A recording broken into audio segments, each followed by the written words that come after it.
Melius entregou o resultado recentemente e muitos começaram a se perguntar: será que tá ficando ruim para a empresa? Será que agora que ela saiu dos 12 veio negociar R$4 e pouquinho, será que tá valendo a pena a gente olhar novamente para ela? Bom, eu quero responder essa e outras perguntas durante o vídeo de hoje, mas antes já quero pedir para vocês se inscreverem aqui no canal, deixarem um like de vocês, me acompanharem até o final do vídeo e também eu quero trazer para vocês hoje alguns indicadores da análise fundamentalista para a empresa.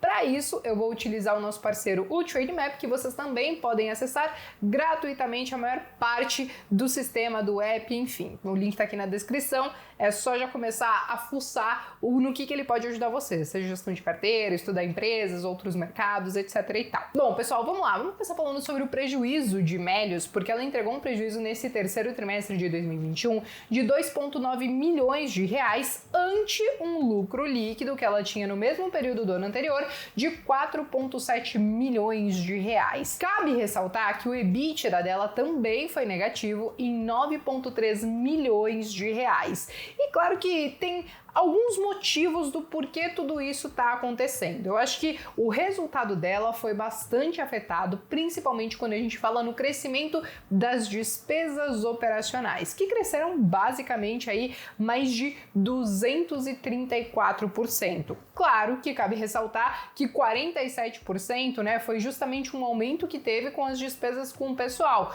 Isso porque, se a gente considerar, por exemplo, que no início do IPO eles tinham em torno ali de 140 funcionários e hoje eles estão ali em torno de 800 funcionários, é claro que a empresa cresceu bastante e tem um motivo para tal. Eles dizem que todo esse aumento nesse custo, que até foi um pouquinho acima do esperado, é basicamente porque eles estão procurando um crescimento mais acelerado para os próximos anos. Então, fomentar novos produtos, enfim, novas parcerias, também tá rolando muito algumas fusões e aquisições, aquelas operações de M&A que a gente chama. Então, tudo isso demanda pessoal, consequentemente aumentou as despesas da empresa e acabou afetando o seu resultado. Ainda que o GMV bruto dela tenha sido o recorde, considerando os resultados anteriores, que ficou em 1,1 bilhão de reais e foi um crescimento de mais de 74% em relação ao mesmo período do ano anterior. Então, como vocês estão vendo, nós temos algumas linhas aí bem positivas, outras nem tanto.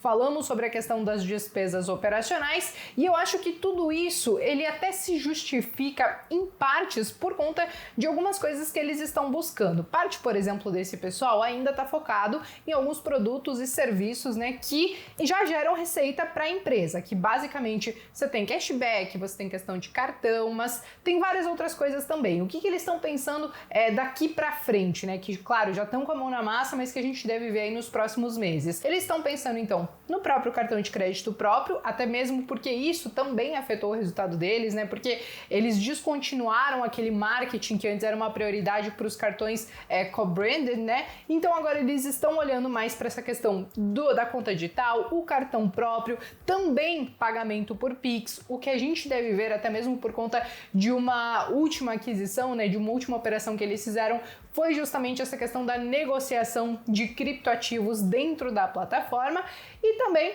a própria questão do cartão de crédito que eu falei para vocês, cartão próprio, sem anuidade e tal. Então eles estão tentando fomentar cada vez mais produtos, eles já entenderam que não dá para simplesmente viver a base de cashback, e eu acho que isso eles já notaram, na verdade, há um bom tempo, porque eles já estavam trabalhando em cima de outros produtos, mas ainda assim o cashback acaba pesando bastante na empresa e uma coisa. É fato não, mas pelo menos é a minha opinião. O cashback eu não acho que nada tão disruptivo assim, ou enfim, que não seja facilmente replicável. Eu acho que até mesmo o mercado, a concorrência cresceu bastante nesse sentido. Tem outras empresas que operam da mesma maneira com cashback, também com conta digital. E eu acho que até mesmo é tudo isso que acaba pesando justamente nessas últimas quedas que a gente viu, Nós vimos o mercado ficando cada vez mais acirrado no quesito de concorrência.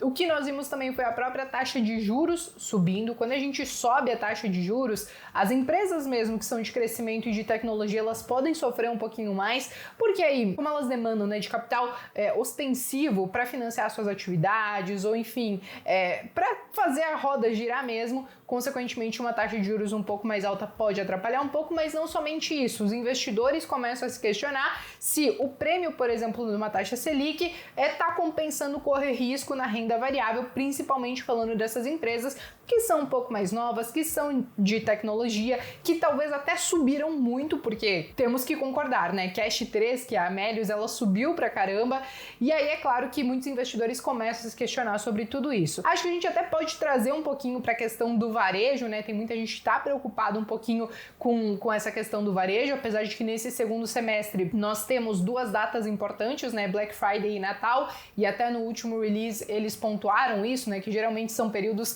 que costumam até serem melhores para as empresas desse setor, e enfim, tem todo esse cenário macro que acaba azedando um pouquinho o caldo. E aí, dito tudo isso, vamos tentar entender um pouquinho quais são as recomendações para o papel e também como é que ficaram os indicadores da análise fundamentalista. Bom, pessoal, eu acho o máximo, porque eu comecei a gravar o vídeo, eu tinha visto que Cash 3 estava a 4 e pouquinho, já está 3,88, pelo menos nesse momento que eu estou gravando para vocês. Mais uma queda expressiva de quase 5%, como vocês estão vendo aí na tela.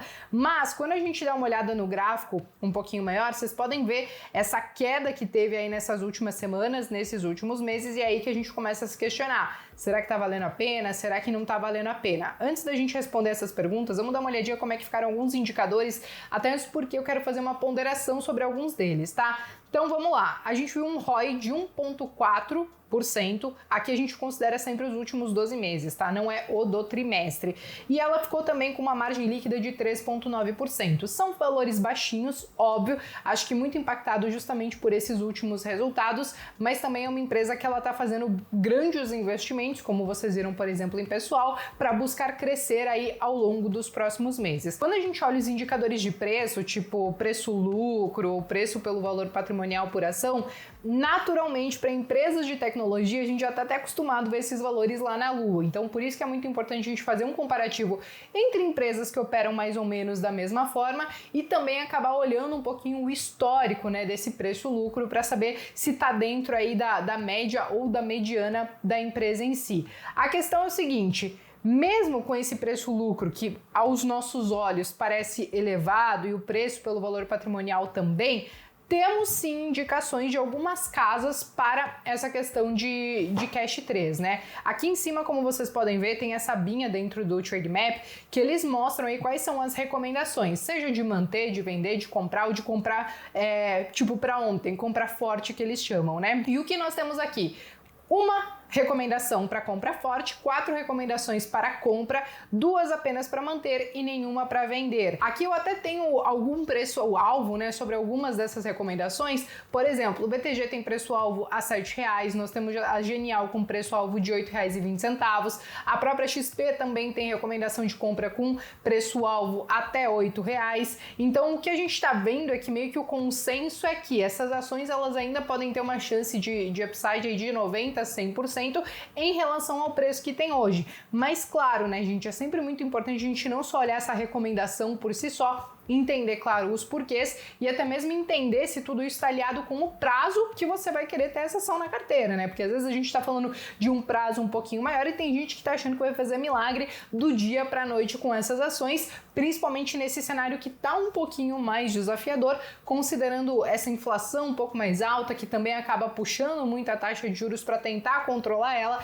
e que acaba afetando diretamente o setor, beleza? Bom, pessoal, basicamente esses são os indicadores, essas são as indicações, as recomendações e os principais números que eu queria trazer para vocês sobre Amélios. Mas agora eu quero saber de vocês. Vocês têm ou estão de olho na ação nesses patamares que ela tá negociando, que ela saiu dos 12 e veio agora para esses 3, 4 reais? Eu confesso que eu não tenho, eu tenho estudado ela ao longo aí dessas últimas semanas, desses últimos meses, mas como eu falei para vocês, a concorrência ela é muito grande e aí eu acabo preferindo olhar para outros negócios nesse momento, apesar de que sim, eu acho que tem um grande potencial e um grande espaço para a empresa crescer também, até mesmo porque o nosso e-commerce como um todo, né, aqui no Brasil, tem espaço ainda para se expandir, apesar de que, né, com uma concorrência um pouquinho mais acirrada. Enfim, pessoal, basicamente eram todas essas informações que eu queria trazer para vocês. Não deixem de abrir, fazer o download do Trademap para começar a explorar, estudar as ações, fazer gestão da sua carteira. Eu me despeço por aqui e vejo vocês então no próximo vídeo.